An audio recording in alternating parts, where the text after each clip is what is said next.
Hey, what's up guys? This is DurianP Productions. Today, we have a Chinese version of the ASUS ZenBook 14, the Deluxe series. The Chinese model is U4700I, while for international model, it is UX425. Open the seal. Simply, you get the laptop inside the box, popping out from the internals with the manuals. Wow, one side nothing. The other side, there's a pretty small charger. I like it very much. It is almost the charger size of a phone charger. There is additionally USB Type-C to 3.5mm headphone jack. Removing the plastics from the laptop, the laptop feels very much light on hand.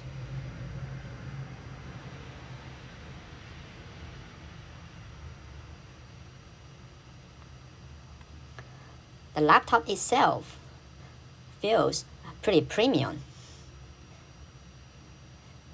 There are some kind of circles at the panel A side, the front panel surrounding the ASUS logo. This type of circles looks much better than what ASUS was doing a few years ago, which feels like a plasticky circles. Now, it just feels less evident and more premium. There's nothing much to say from the bottom panel. Everything feels very smooth, with a pretty narrow window for cold air. It is expected that this type of AMD processor need just minimum amount of cooling, as we all know for these years' Ryzen processors. The grip on hand is fantastic. It's not like MacBook or some other laptops from Dell or Lenovo. There is some angles at the bottom panel and you won't lose it when you grip it.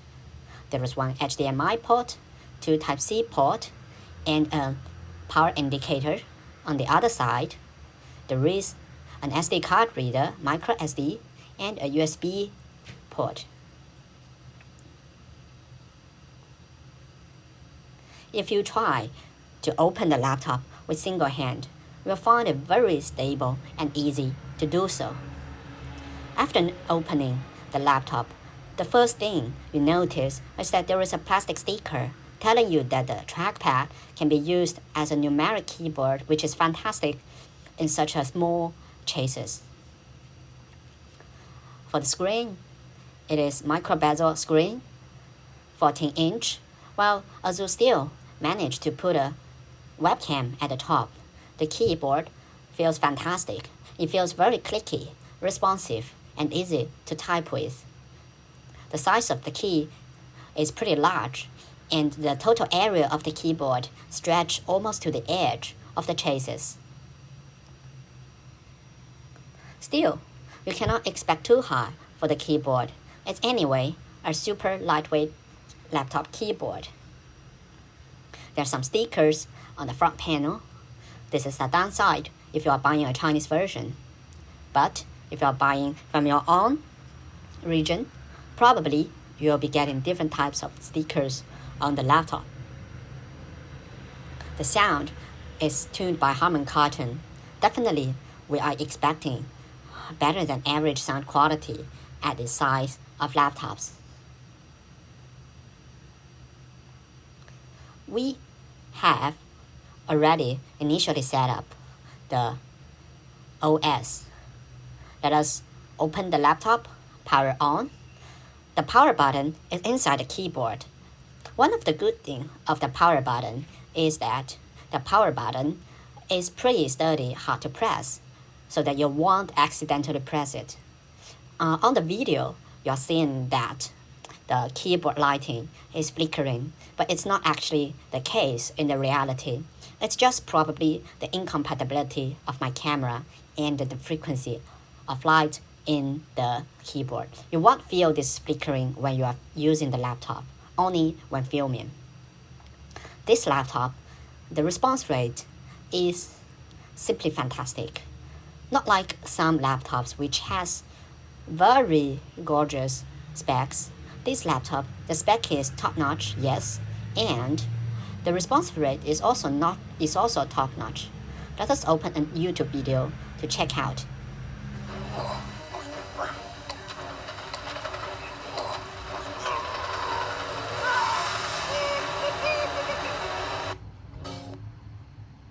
Our next guest, all she was trying to do was catch a train in the London Tube, and now she is one of the hottest videos on internet. Wow.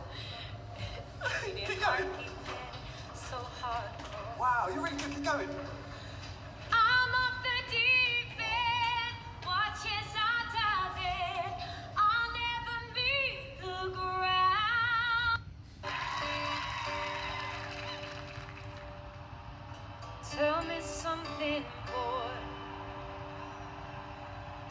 Aren't you tired trying to fill that void? Or do you need more? Ain't it hard keeping so hardcore? I'm falling. In all the good times I find myself longing for change. And in the bad times I fear myself. The screen quality of the laptop is pretty good. It is a 14-inch 100% sRGB color gamut, and it feels good. And similarly is the sound quality. When you are talking about the sound quality, this Harman Kardon speaker is very impressive considering the very small and tiny size. It's, I would like to say, iPad level sound quality. Well, you have to understand that most laptops are not simply in par with the most basic iPad. As for the specs or the sister internals, it houses an AMD R7-4700U 8 threads 8 cores. There is 16 GB of RAM, DDR4 3733 soldered on motherboard. You will not be able to exchange it. While it's good enough for most usage, even productivity. The amazing side is the battery, which is 67 watt hours.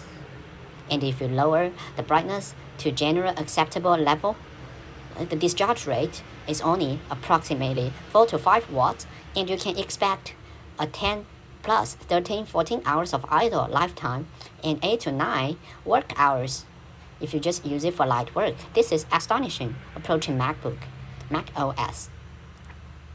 As for the GPU, it is just the standard integrated graphics. The screen is from Panda, China. Unfortunately, we are unable to find the exact same panel. Obviously, the similar panel is offering a different type of brightness.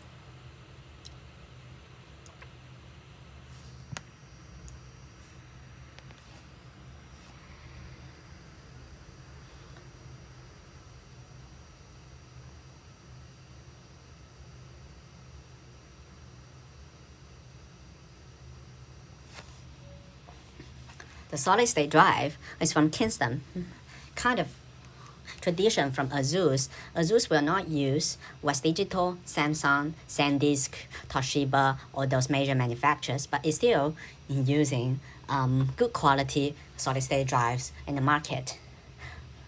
The network supports Wi-Fi 6 from Intel. It's AX200. It's fantastic, and it will be very convenient if you are using mesh network. We did some benchmarks. The solid-state drive is fast, but it's definitely not on par with the faster NVMe drive on the market. It's still faster than any SATA drives. It's perfect for daily use, but if you're looking forward to have very dense data transferring, then this laptop may be slow. For IDA 64, the memory speed, the speed is pretty okay, but it's not fast, considering its very high frequency at 3.7 gigahertz. The CPU and GPU performance in Blackmagic raw speed test is On average for this processor, apparently AMD didn't optimize its performance for a raw speed test. Same story for the Cinebench R15. It has approximately 1000 CB multi-core performance, 170 CB single-core performance with approximately 40 to 50 frames per second OpenGL acceleration. In idle status, the laptop has approximately 1 to 2 GHz CPU speed, and the package power is very low, just 1 watt plus. Now let us start stressing the CPU alone. The first step, the CPU goes to 2.5 GHz and 10 watts, and then it goes to 25 watts, about 3.5 or 3.2 GHz, and drops again to 20 watts. It seems that it has very complicated mechanism in between how to ramp and drop. After 10 minutes of stability test on CPU, the package power is limited to 10 watts and the temperature is very good at just 62 Celsius degree. The frequency is on the low side comparing to similar configuration laptop at 2.5 GHz, but it's definitely usable considering it's still 2.5 GHz and many Intel models simply find it hard to do so. We then stop the CPU stress test and start the GPU stress test alone. It's very apparent that the GPU can go to 1.6 GHz when there is no CPU tasks. We include CPU in the GPU stress test together and stress them both. After a few seconds, the GPU goes to approximately 1 plus GHz and then drop to 800 MHz. The GPU now is clocked to 2.7, 2.6 GHz. The total power of the CPU is now 17 watt including the GPU, and the system envelope is about 66 Celsius degree. After 5 minutes of stability test, we can find that the system is still pretty stable. It has a 2.4 GHz or 2 GHz CPU frequency. Oh, it drops again. Oh my god. The CPU drops now to 2.3 GHz. Power is now 12 watts and the GPU frequency now is limited to 600 plus megahertz. It is definitely a very usable status, but it's kind of limited by the total power. As a result, you can see that this ZenBook 14 is an elegant, slim, and powerful offer from ASUS, perfect as a stylish personal laptop, beautiful, wonderful video experience, and everything is very smooth on this laptop. If you are looking for something mid-range and very light, I believe this is your choice.